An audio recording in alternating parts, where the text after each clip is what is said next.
Welcome, everybody, to Catfish Weekly. Along with James Smith, I'm Lyle Stokes. James, we got a great show for everybody tonight. We're going to be doing some live fishing just below the Chickamauga Dam with Big Mike. So that ought to make for a heck of a show. Mike has really been on them fish, and I didn't get any tournament announcements or anything sent to me. I don't know if you have anything like that tonight to go over. Then we're going to get right to it.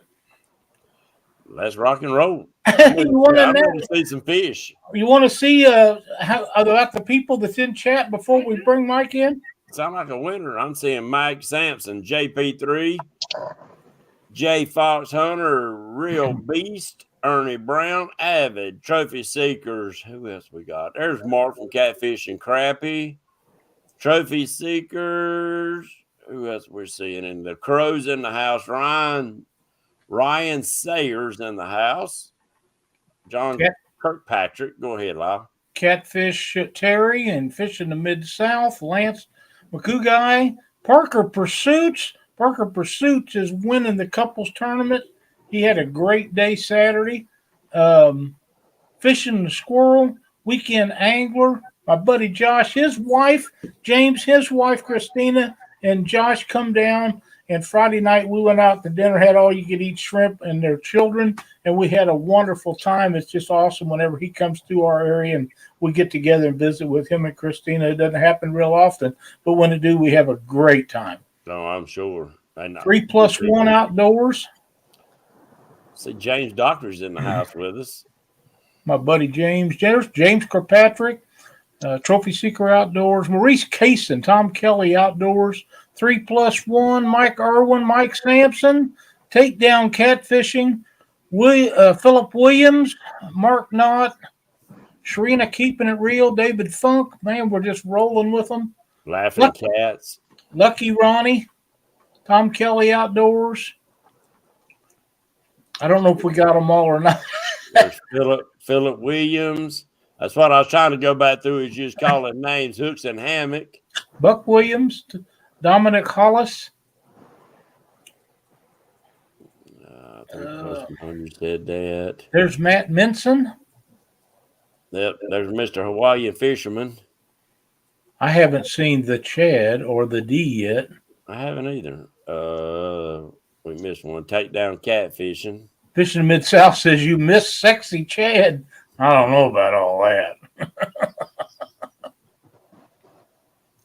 Tom Kelly Outdoors, Bobcat Outdoors, Mark Knott. We got all guys and gals. Don't forget to share the bait, share the love. You got a lot of new people in here on this channel. Check them out.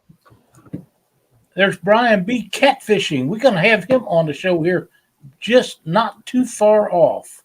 Brad Cottle, Parker, Big Mike, Patriot James.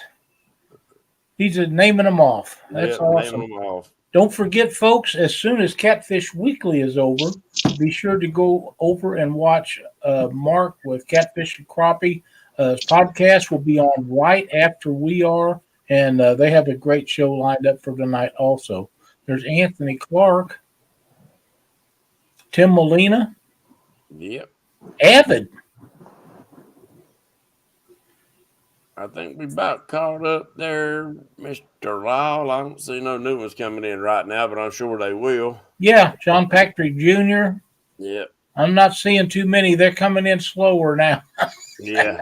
And that's okay. Yeah, we'll have a pile jumping in and out. Yep, Chad Nolte just come in. But we'll give Mike time to get set up here because it would be awesome. He's been putting some giant fish in the boat, and if he catch one of the big ones tonight, that would be amazing. Yep. Oh, yeah. Laughing Cats Outdoors. Hey, Thomas, how are you doing? Any fish caught live is a good one. That's exactly right. 100% correct. Sometimes you have to go a little bit longer, Joe, just to put one in the boat like me and Big Nasty did. That's right. Fishing with the squirrel. I hear him talking to somebody. Must have some passerbys. In the boat, Lyle? No, he's on the bank. If you're talking to me about Mike, there's Trevor Long. Yeah. Yeah, there's Lucky Ronnie. Oh, Mr. Kitty Whiskers. Catfish Terry hadn't been in here a while. It's good to see him coming back in. Yes, it is. Yes, it is. John Boy's Catfish. We got that. Got that together. Realville. We got some great people coming in here. Great, man, we really do. And I don't know. We got almost 70 people watching us now, and 34 thumbs up, folks. We appreciate the thumbs up. Please like and subscribe if you care about what we're doing here, because we enjoy doing it so much. But it's always important that we keep getting new members to subscribe, and the likes and stuff takes us closer to the top of the page when people do a search for catfishing shows. So that really helps us out. AKA Pop T. There's my lovely wife, Cindy. And Pontoon Jody's in the house. Cindy says it's 59 degrees here. There's Kevin Baker. Welcome, Kevin. Glad to see you in here. And Tom Kelly. Yeah, 59 degrees. It's a little brisk, but hey, it is what it.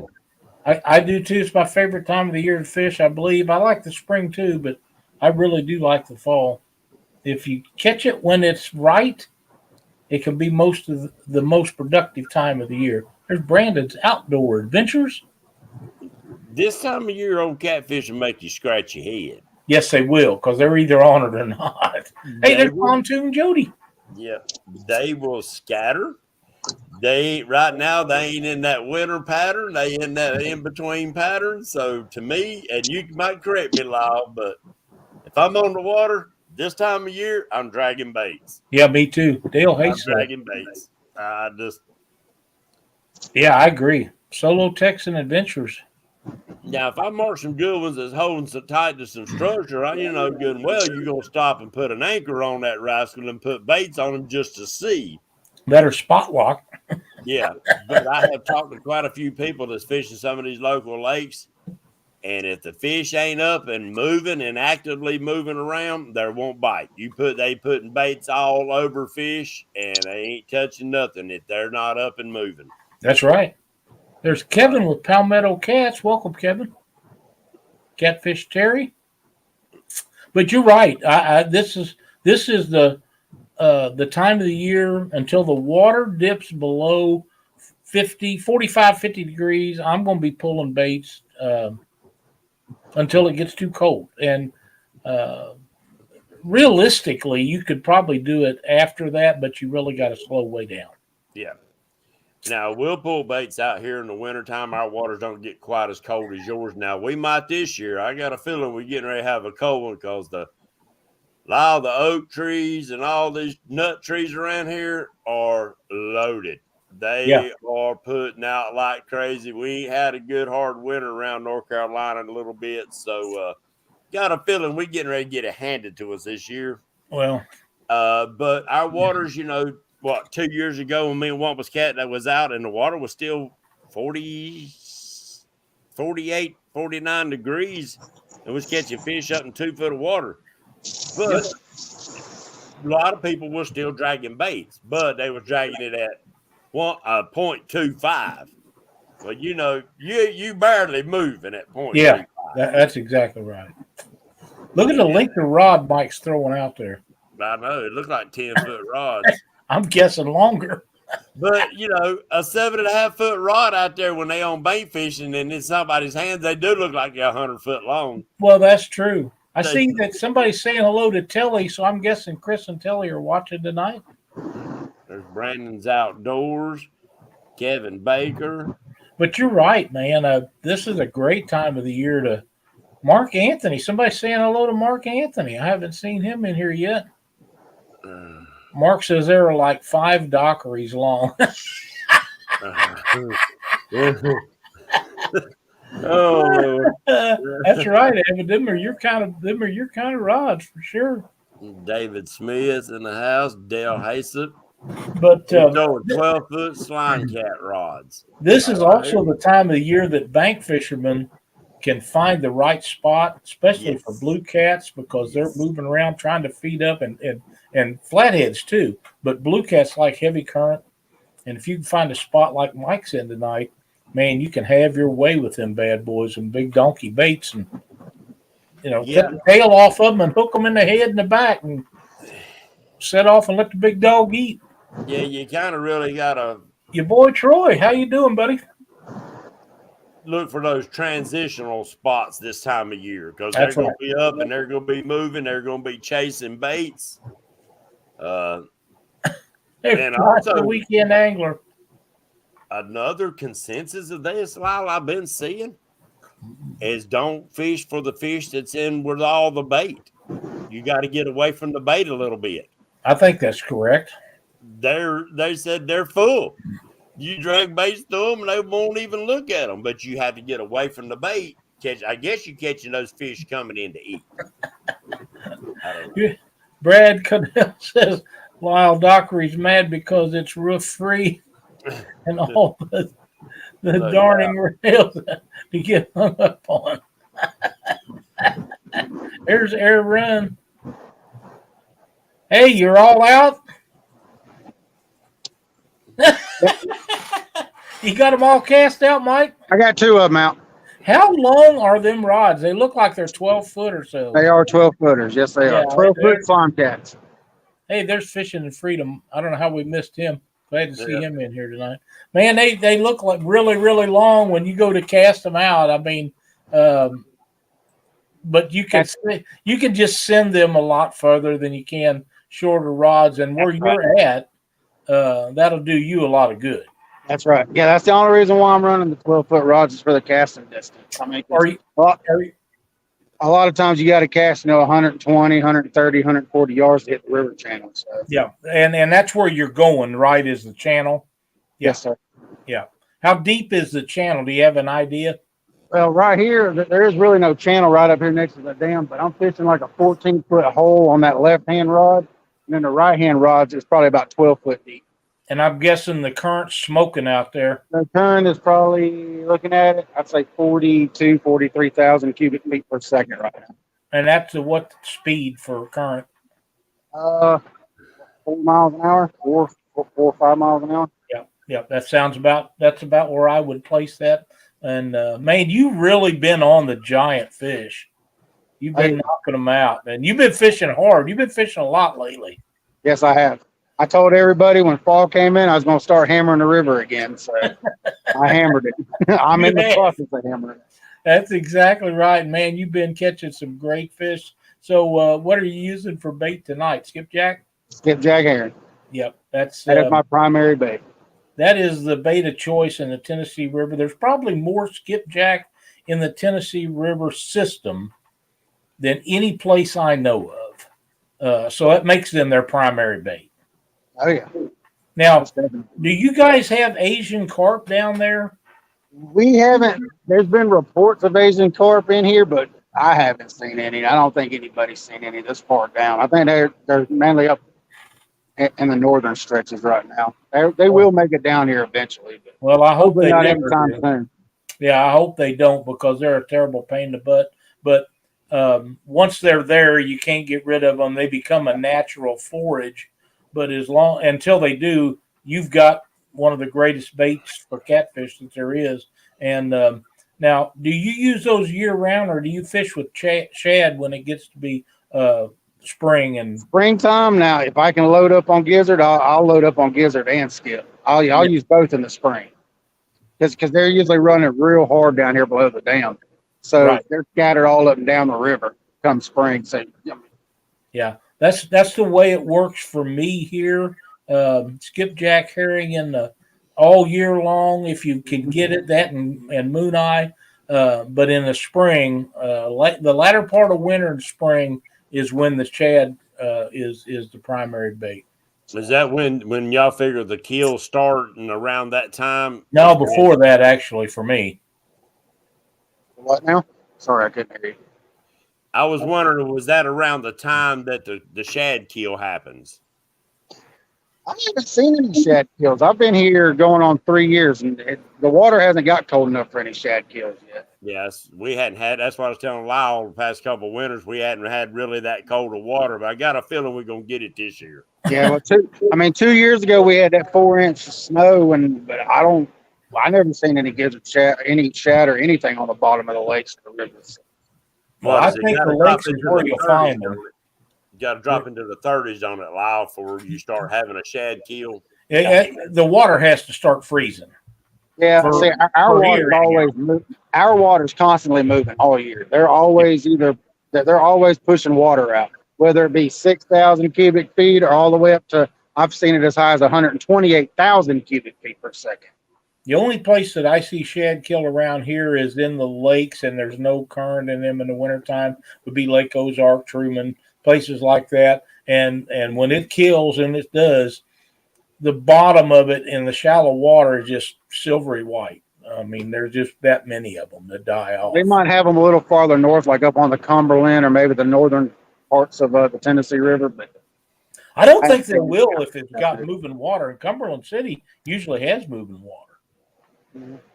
So yeah, I don't think that they will have a shad kill as long as the water's moving. But when it, like I say, the dormant lakes, when it's not moving, I think that's where you get them. But that's when it freezes over. Yeah. But you wouldn't see them anyway in running water because they're going to be washed right down the dag. You might see a few here and there on the banks, but you probably wouldn't pay that no attention. Well, I mean, you could see them like, I fish the lake a lot during the winter time. Everything cools down, and the catfish move up into the shallows to feed. So I fish the lake a lot come winter. Yeah, I don't really fish the river section as much. I will hit it every now and then just to try to catch maybe a roaming catfish, a big catfish, when everything warms up. But usually I'm up on the lake, probably halfway through December all the way through March. Yeah, that sounds about right. Yeah, that's about when we have it too. But usually, okay, here we go. Fish on, fish on, fish on. We've had a number of people live doing fishing with us when we've done these shows over the years, but not too many of them actually have been successful. Hey, there's Bill of Rights and the Animals Creation and Adventures, Moonlight Fishing. Welcome, you guys. We're glad to have you in here. That looks to be a good one, too. That's what I sat there watching. I tell you what, let's give him full screen. What do you say? Right. There you go. The TV's yours, Mike. That's right. That looks to be a pretty good fish. Well, if a fish can bend a 12-foot rod like that, that must be a pretty good one. Well, he's in a lot of current, too. Yeah, but still. There's Laura the Explorer in here with us tonight. Yeah. That's not too bad. What? About 6, 8, maybe 10 minutes and I got a bite. There you go. That's pretty quick. Yeah. Swimming that bit. All right, guys, y'all try to give a guess of what size this fish is before he gets it in. Real beast, welcome. Don't let the current pull you. Bill of Rights says 22. Yeah, Air Run says 25. Yeah, that current can really fool you. 38, Laura the Explorer. B3 Customs, welcome. Justin's Fishing Fetish. 12 pounds. Justin's Fishing Fetish, better known as Gabby's dad. Them guys have so much fun with that.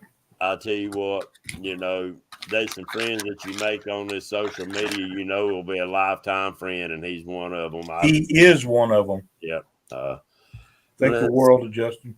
Yeah. And Gabby. Dale Haysop says 20 to 30. John Patrick Jr., 17. Solo, 1567. 27. Philip Williams, 16. 2 Stan says. Terry says 17. Well, it just jumped. Abbott says 45. Yeah, it jumped like crazy. I lost my spot. Nitro Whisker saying 28. It's a good one, ain't it, Mike? I think it's going to be a little bigger than these guys think it is. Oh, Domino's Creations saying 98 pounds. I don't think it's going to be.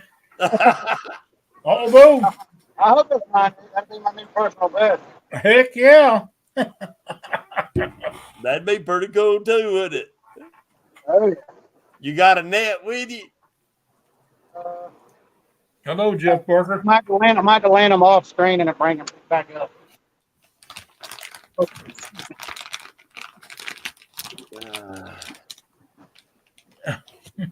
Yeah, see, my luck, I'd been sitting out there and got on them fish, looked around, and my net would be sitting at the house and not there with me. That's right. There's Bobcat Outdoors. That other rod, Lyle, look at it. Is it getting ready? Yeah, it's getting hit too. Something's been pulling a little bit, unless that's the current.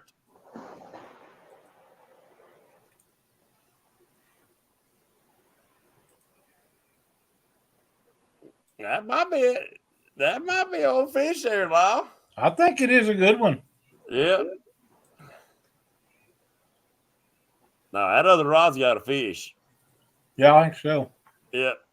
Yeah, He's only got two bait on two of them of Yep. the three.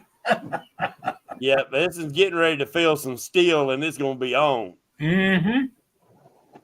He acting like an old flathead, ain't he? Well, maybe so. Hello, Gene Tillman. Trophy Seekers Outdoor. I think we said hello to you. There's Joe Ziegler. That's a fish. Yes, sir, it is. There's my buddy fishing with the Chad. Better known as the golfer. That's pretty cool. Better known as the golf man. I understand that Chad's going to be fishing next weekend with golf attire on. All right, y'all. Sorry about that. Here he is. Great fish. Yeah. Yes, sir. Great Hey, fish. Not a 98 though, but it's still a great fish. Oh yeah, he's a big tainer. Yeah, it's a great fish. These fish right here, this is the average size here.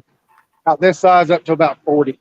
Really? Them yeah. fish right there's got an attitude, though. Yes, they do. Them fish right there, they bite you, they fight you, they don't give two craps.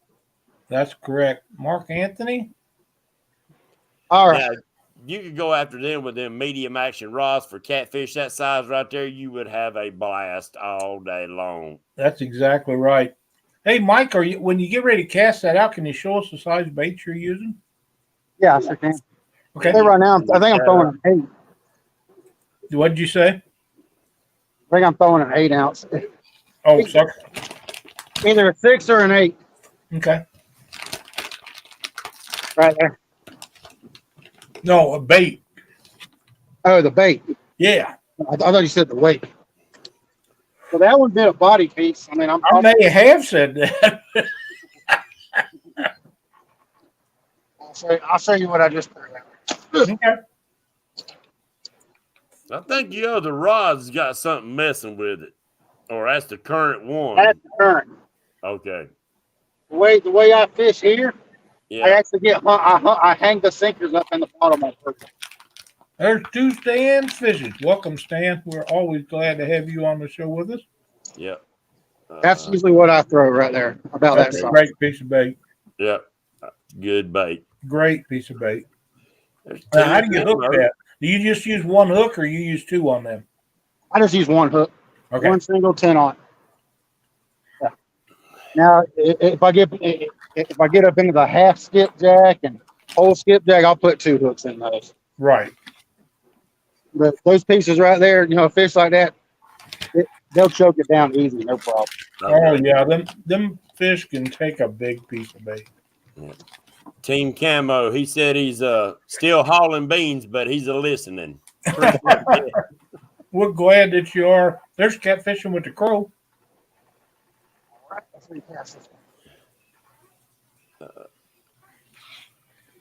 I never seen a comment from Chad about his golf attire for the weekend, No, he's in but I'm here. looking forward to it. Yep, he's in here. I meant to ask him what rig he had on there. Did you see it, Lyle? No, I did not. But we'll ask him when he comes back up here. Yeah.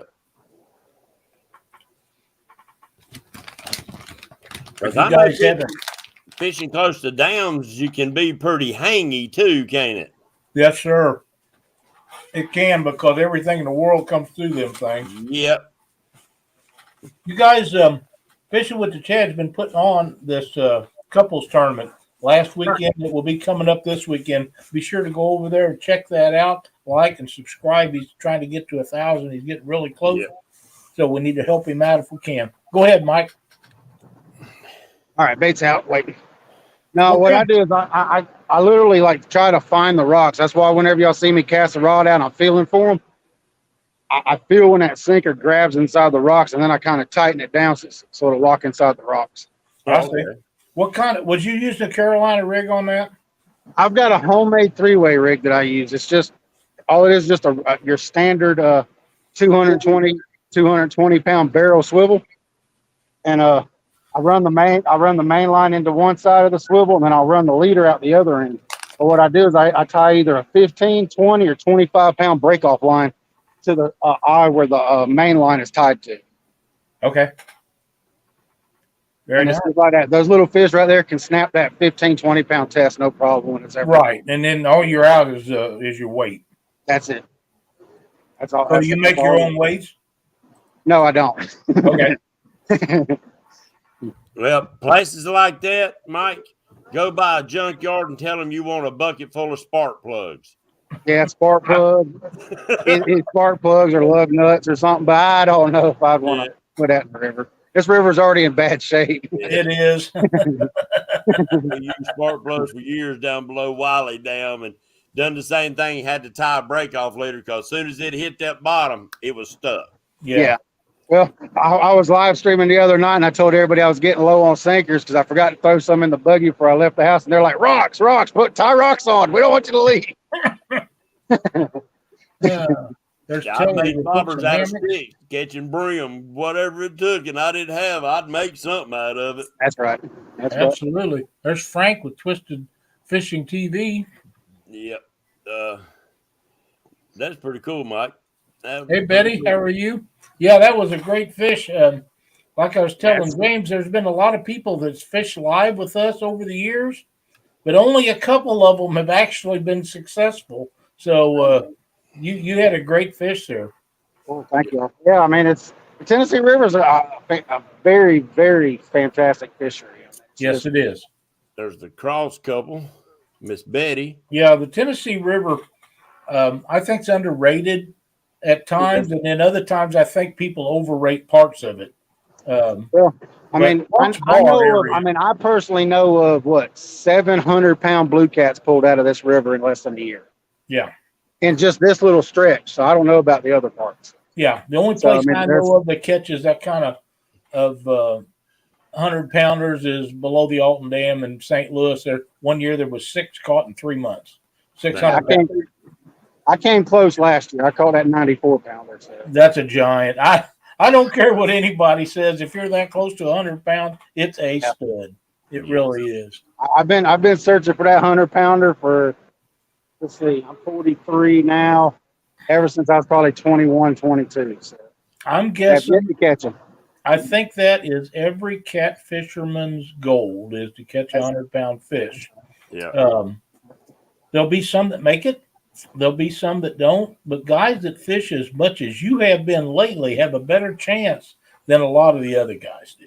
Yeah, that's the biggest thing. I mean, you can't catch them from the couch. I mean, just go fishing. I mean, y'all say you got to have the water.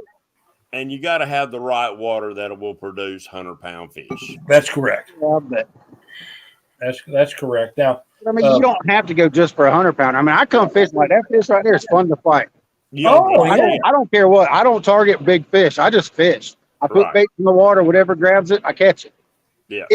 If it don't straighten my hooks. But if a 100-pounder comes along, you're not going to turn him down. No, never would I turn a 100-pounder down. That's what I'm looking for. You're not going to turn the 90s and 80s down either. You just turned your volume down somehow, Lyle. I did? Yeah. You was a little louder. I hear him good. Yeah. I mean, I can still hear him, but it's just like you turned it down a little bit. How's that? Yeah, I guess. Let me see what I can do here. That was just like all of a sudden you got quieter. You You do. ain't completely quiet. I can still hear you, but I thought maybe you'd unplug something or something. No. Okay. As long as everybody can hear you, that's when cool. I clap my hands, if that affected it. It might have. Because it sounds about normal now, I guess. I changed the setting on the audio. If that's better, then we'll be good. I'll have to quit doing that. Yeah, that sounds okay right there. Josh said, just so you know, we made it home safe and sound, brother. Well, I'm glad to hear that, Josh. Had a wonderful time with you Friday night. It was a great time. Now, did you get that 94-pounder on the bank by yourself? Yeah. Oh yeah. You was fishing by yourself that night? Well, my wife and my daughter was with me, so yeah, basically, yeah.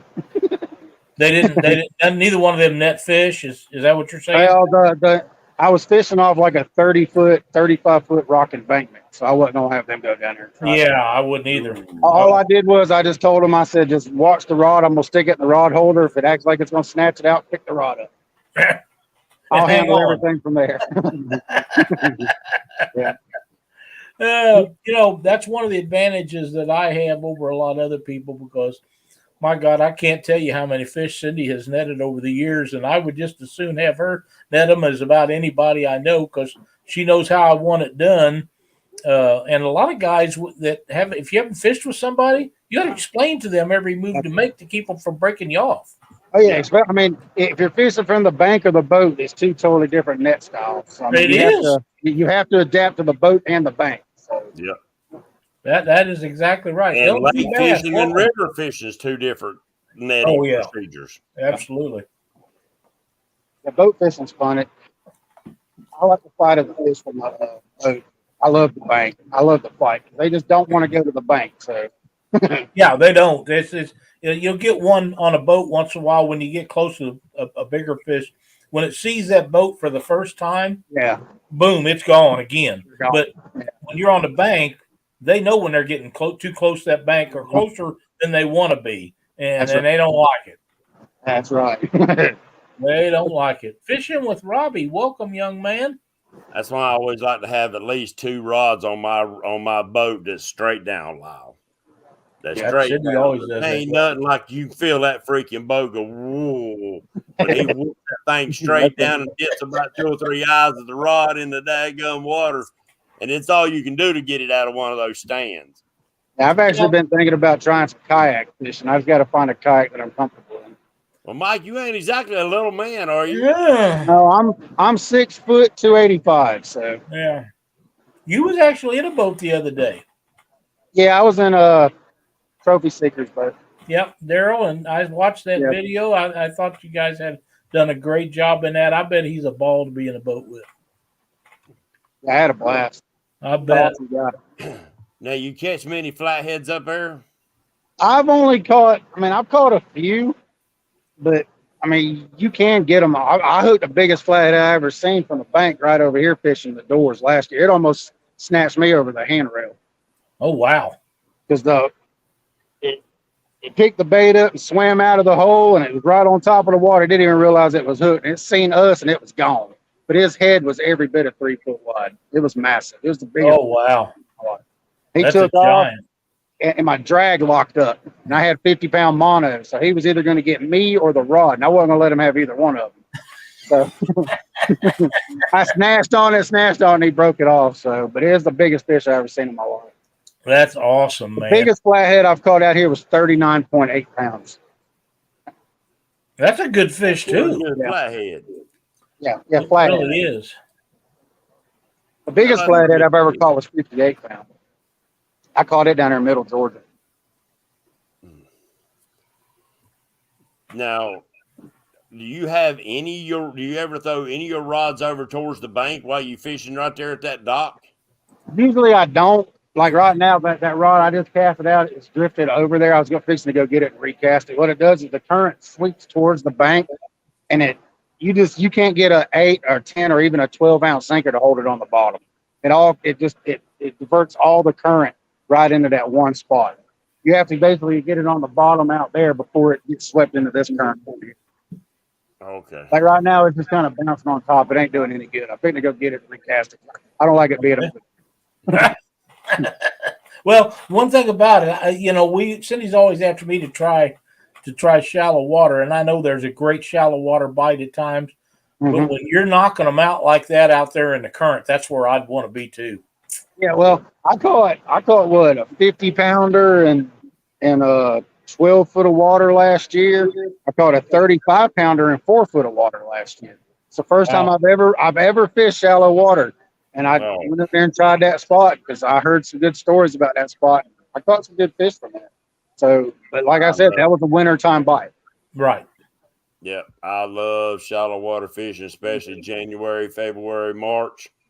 And they fight so hard because they come straight to that rod doubled over. It was peeling, dragging. It went straight to the surface. And they fight so hard in that shallow current. Yes, shallow they do. water.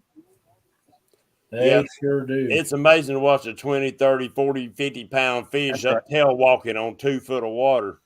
That's right. Yeah, like this spot right here, like that fish right there fought pretty good. But if you get just a little bit bigger between that 20 to 35-pound range, it's like trying to drag dead weight because they'll get out there and just open their mouth up in the current and sit out there and twist on the water. And like I had to do it last week or week before last. I had to lock my drag right here and walk all the way to the other end of the pier and reel all the way back and drag them back and reel all the way back in order to get them in. Dang right. But that 65-pounder I hooked, I mean, it was a good fight, but they usually swim up current. Yeah. So it's just like leading a big bull by the nose ring. That's exactly right. Michael Murillo is in here. I'm sorry, James. Oh, yes, what I was getting ready to say. Michael Murillo fishing Mid-South, and Brian B's in the house with us. Outdoors with Big Matt. That's a new one for me. We're glad to have you in here. Welcome. Michael, thank you for stopping by. I think I just seen somebody holler. Michael Murillo says, Mike, do you ever set out with bobbers? I haven't yet, but I just got 2 brand new Patriot James bobbers in because I won them during a tournament last week or week before last, and I'm going to fish with them this fall up on the lake. Well, them are good ones to start with. I'll tell you right now. Yeah, and you might, if you find some new ways of using them on the rivers, please share that information up. We're finding so many different ways that people are being very, very, I don't know the proper word. They're finding so many different ways of using a float for catfishing that I would have never thought about, and I think it's up to us to kind of share some of that information out. I do too. I agree. I don't care what float they're using. I agree 100%. Yeah, I'm going to use them whenever I start targeting the shallower water. Well, why? You know basically how deep that water is out there in front of you. Throw it out there and let that daggone current carry that bait where you want it to go. Well, that's it. The current's so strong that you'll never be able to get it to sit anywhere. That sinker will never touch the bottom. I mean, you can say I just cast that out, and it's already up against the bank. It was up against the bank within a minute because it didn't grab any rocks. Wow. I mean, now I could fish a bobber behind me. But there's always a lot of people over there doing walleye fishing and fishing for smallmouth. So I don't block there. I've already got this in the pier on lock, so I don't want to block their areas. Right. No, the wrong thing is Junior Proctor. He's got he puts planter board clips on there, and he will use those bobbers not to hold the bait up suspended, but he'll use that bobber in river parts and let it carry his bait to where he wants to position it. When he gets there, he'll pop the clip off, and then the bobber, it'll just slide up and down the line. It don't hold nothing and let that bait drop exactly where he wants it. So it acts just like a slip board. It ain't doing nothing but a bait placement is what he's using it for. Who did that? Junior Proctor. He does blue dog fishing. Okay. I have to check that out. Yeah. I kind of like that idea. That is a good idea. Michael Williams, welcome to chat. We're glad to have you. I've got some spots that's like 120 feet deep that I want to be at. I can't quite cast that far, but if I had that bobber and the current was just right, I could drift that bait out and let it drop down to it. Yep. There you go. But then I'd have to worry about a boat running through my line and them getting 350 yards of 40-pound mono in their prop. Yeah. Freddie's Outdoor Adventures. Freddie, welcome. We are so happy to see you in here. Guy that has a great presence online, been doing wonderful things recently. fins and fines. Yeah, Freddie's my buddy. Freddie is a cool dude, man. He's a mess. I'm telling you, he is a mess. He's going to get a laugh out of you. He wants to see people having good time, and a lot of people's recognizing it into the catfish world. I'm glad he joined us. He's a big spokesperson for gold miners too. That's how I met him, was through gold mining, and so guys and gals that's in chat, we're all catfishermen, but we all do a little bit of different things and hobbies and stuff in our life. So I want to be an inspiration in those too, because it will surprise you. The little ones around us in our life are really paying attention. That is correct. There is catfish regulators. Don't forget, as soon as we're done here, we are going to switch over, and Catfish and Crappies podcast will be directly after us, so don't forget to check that out. I think Colvin. Hey, we're glad to have Jeremy in here. I seen a video of his where he was catching crappie the other day. Enjoyed that very much. Did he have his son with him?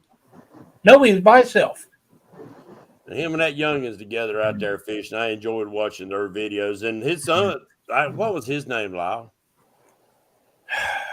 We had him on the show. Cole. I know. Maybe Jeremy can enlighten us. My memory's not what it used to be. Yeah, mine either. But he was. I enjoyed having him on here. Oh yeah, Carmel Muncie, welcome. Braden. Thank you, Jeremy. Yeah, good kid, man. Great kid. That's what I'm saying. Dinks. There you go. That best describes him. Yeah. I haven't seen any new videos out of him lately. But he's at the age he may be playing sports in schools and all the stuff that goes on in schools too. Mike Chavez. Yeah, that's just like some of the little young gals that we've seen grow up on here, Lyle. That's right. Thanks for posting them links, Evan. K-Bug don't fish with her daddy hardly anymore, but I seen them deer hunting. Yep. And my gosh, that girl has grown since the last time I seen her. But she is just a ray of sunshine. Yeah. Every time you see her, she's just a great kid. Yeah. And David Smith. Gabby, of course. Gabby. Yeah, she's the best. She's just sweet as she can be. And it's great to see all the kids. I can't get over how Dieter's son has grown so much. My God, the first time I seen him, he got knee high, and he sure is not now. He's big as Dieter is. Yeah, he's big as Dieter. Yeah, he is. Yeah, great young man. And all these kids that we're mentioning and talking about, all these kids have got a bright future in our sport. Now, they're going to go through times when they're going to leave catfishing.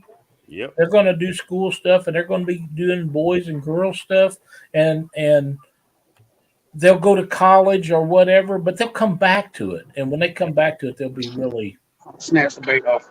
Okay. They'll know what's going on. So put a good headpiece on it.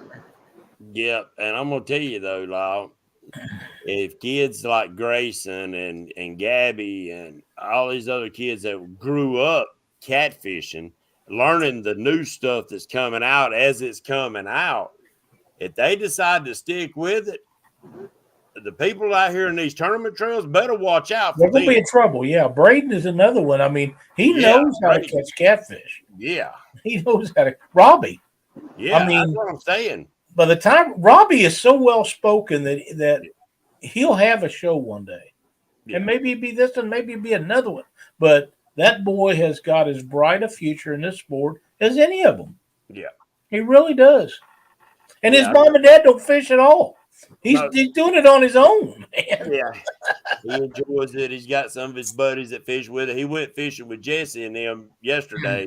That's cool. And they look like they done pretty good fishing off the bank. I think he finally released a video. I ain't sure. I'll have to go back and look and see because I want to make sure I watch it and give him some support. There's Michael Chavez. Air Run says his daughter Sarah can jig fish. She can catch some crappie.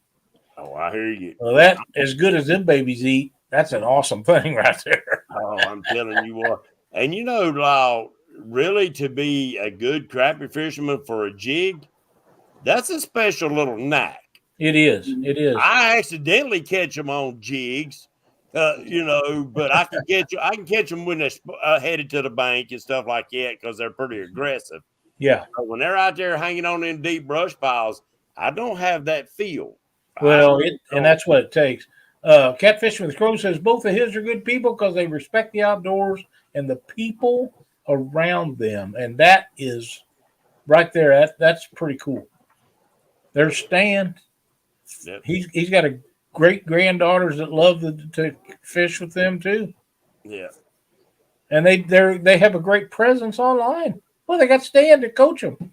Yeah, Mr. Carl Wells is in the house. Hey, Carl, glad to see you in here. Hope you and Sandy are feeling better. Yep. Yeah. Mo Creek's daughter done a show with us on the Panfish Nation tying jigs. I think she's 4. Yeah, she's a little bitty thing.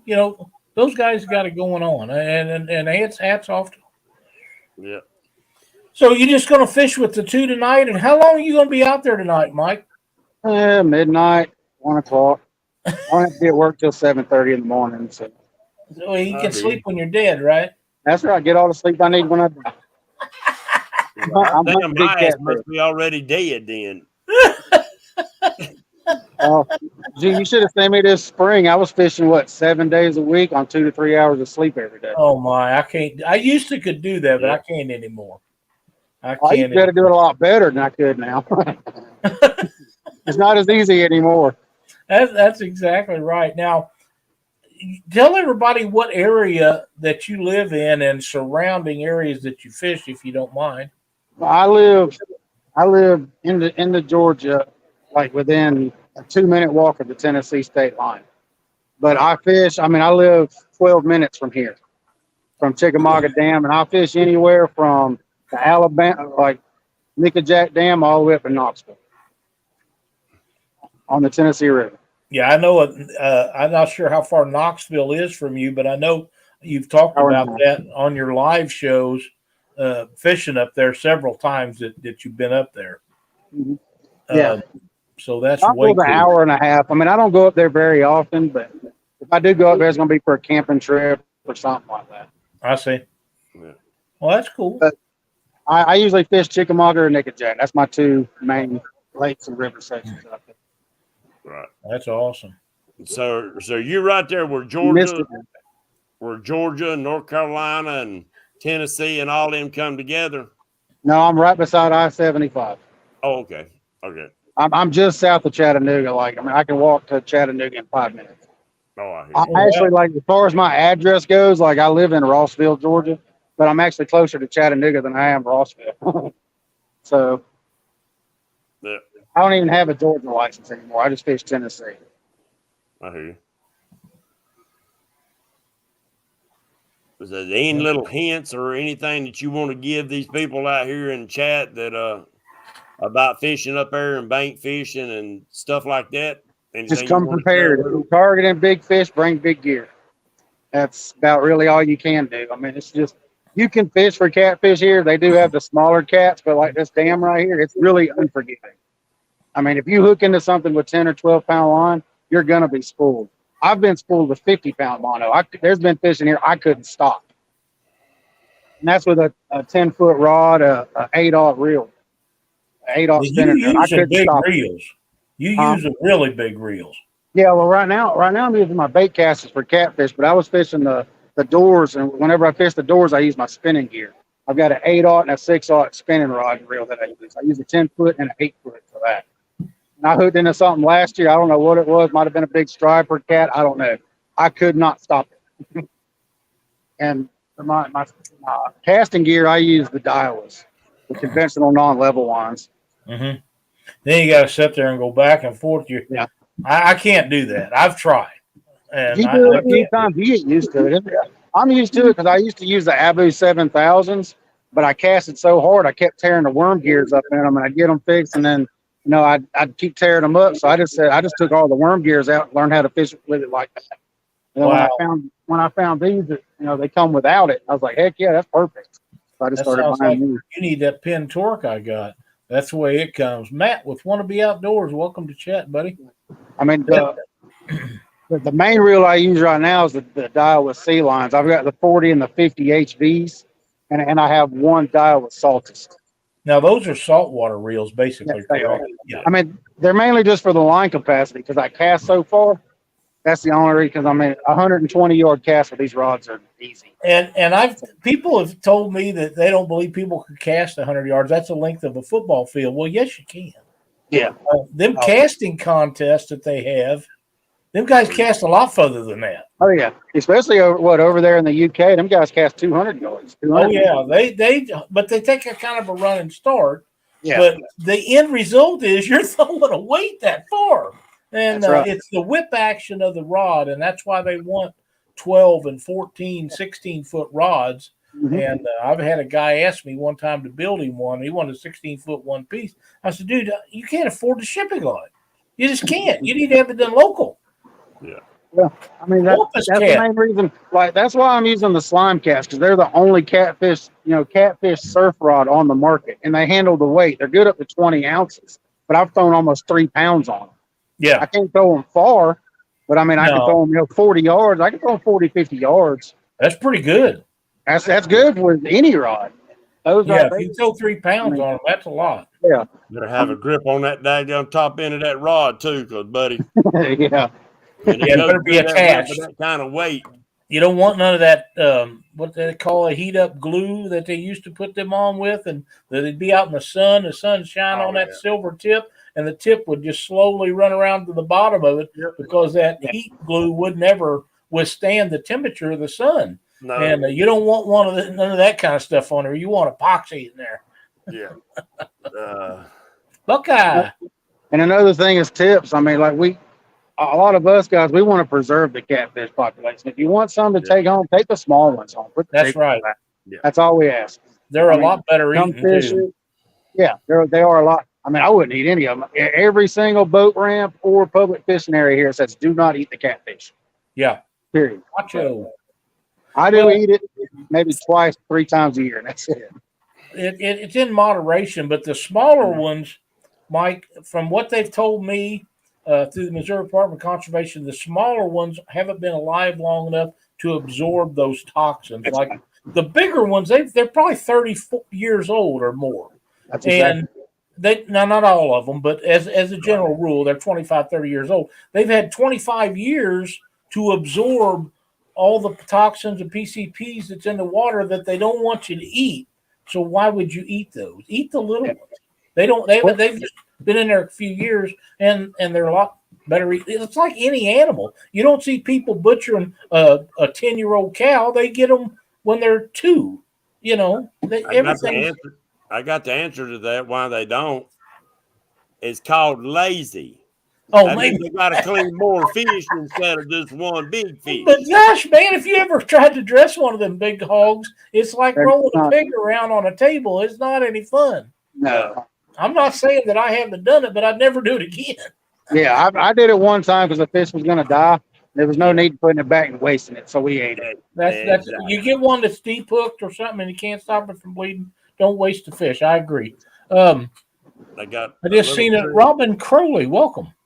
A little trick with them bigger fish, if you end up cooking them, like you said, if one's going to be deep hooked, you're going to lose him, is after you clean him, soak him in buttermilk, and then right before you get ready to batter up, I'll cut them in small nuggets because it's easier to control that flavor. That's right. That's right, Mike. Get you a tub of onion powder. Mm-hmm. Roll them in onion powder, then throw them in your batter right before you drop them in the grease. That onion powder will take a lot of that wild out of it. Yeah, we soak ours in Coca-Cola. Yeah, Coca-Cola. I've heard that too. Yep, I have. It tenderizes the meat and stuff like that. So, and it takes the game out of it. Here's a great comment from Eric Flower. He says, "I enjoy the chemical taste. I like cats up to 15 pounds or so. That's still a doable number." Yeah, that's still a doable number. 15 pounds is. Welcome. We're talking like 50, 60, 70. Yeah, the Giants. There's no reason. Hey, there's David Martin. He ain't eating no fish out of Catawba River. No, that's They seem like Mecklenburg County and Gaston County have a trouble keeping the sewer in the sewer lines. Yeah, I probably wouldn't be eating too many of those yet. Thank you, guys. We got 88 thumbs up. Thank you, guys, so much. We appreciate that very much. If you haven't hit that thumbs up, please go ahead and do so. If you like the content, having thumbs up and new subscribers is what drives us to keep having quality guests like Mike on the show. So if you're interested in what we're doing, please share the video. And we've had several shares tonight. Thank you guys so much for that. Hit that thumbs up. And if you really like it, go ahead and subscribe because we're going to be here every Monday night. And leave some comments too, guys and gals. Yeah, absolutely. If you have questions or comments, I answer every one of them. I don't know how often James checks them, but I watch them every day. And and we are thrilled to communicate with people like that. Yes. You want your subscription to stick? Go back, watch an older video, put a comment in one of those because you will, for some odd reason, they do take them away. Yeah, yes, they do on some of them. Catfish and Crow says, "Wow, that's my lady there. That's awesome."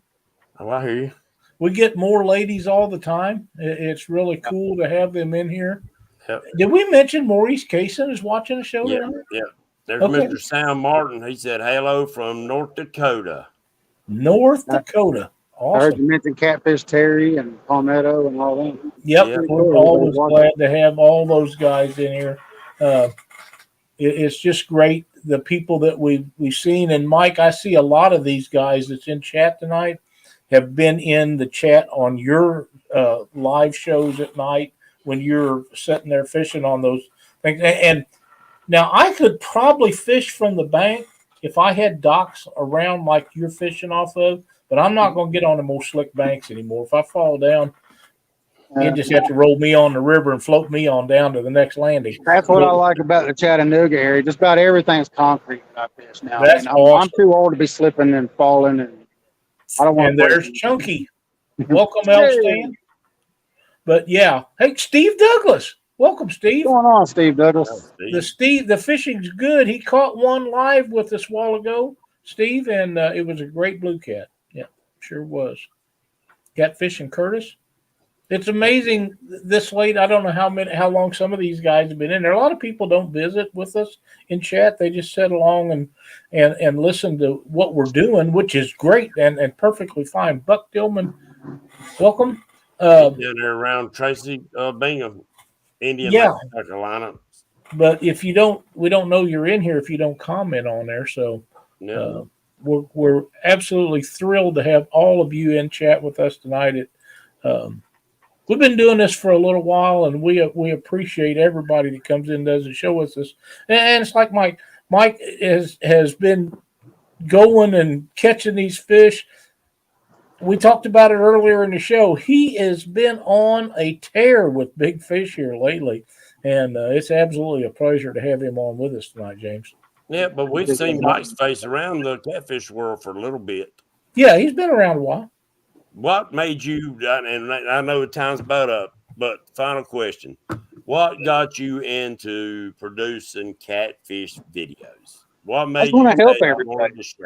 Help them catch more fish. I mean, I just want to take everybody on the same adventure that I go to see the same excitement that I get out of catching any fish. I mean, it's I have a blast no matter how big the fish is. Yeah, the bigger it is, maybe the more excited I get. But I just like to take everybody on the same adventure that I go on. That's the main reason why I've been doing this. I'm going to start doing videos too to start helping people catch the same fish that I catch. That's awesome. Yeah. That's awesome. I know that will be well received. Mike, we're running close on time. I want to thank you for joining us on Catfish Weekly tonight. We appreciate it so much that you would spend your Monday night helping us learn how to catch those giant fish and showing us what you do to catch them. Means the world to James and I that you would join us like that. Yes. And plus, I appreciate you having me on. Yep. Yes. I thank y'all very much. Do you have any closing statements or anybody you'd like to thank that's helped you? Yeah, I mean, I want to thank Palmetto. I'd like to thank y'all for having me on the show. I'd like to thank Palmetto and No Real Loss, Catfish Terry, and everybody that's been sharing my content and getting me out there.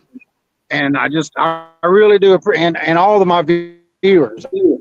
I 40 or 50 people in here watching me at 2 o'clock in the morning at the rod. Really and truly is. I understand. Really Yep, I appreciate understand. We must be about to ready to lose you anyway, Mike. Yeah, you having we're having trouble hearing you now, Mike. You must be having some issues on the feedback or something. I don't know. It happens every James, it does. That's just part of doing it. James, have you got anything to say tonight before we close her out? No, sir, Mike. We do thank you for coming in here, and I hope you have a good busy night and put that pig on the boat. I mean, on the bank. Just be safe out there, my friend, and God bless you and God bless America, everybody. I appreciate you having me on. Welcome, D. Yep, absolutely. Be sure to watch Patriot James Show Wednesday night. We'll be following the bait shop with Panfish Nation on Thursdays. I can't remember all the ones throughout the weeks anymore. I know we got Avid and Kevin and a bunch of them, but there's just too many for me to remember anymore. So I don't even try. You guys will just have to understand that's what happens when you get to be my age. But we'll be back next Monday night. And thank everybody for watching Catfish Weekly, and we will see you then.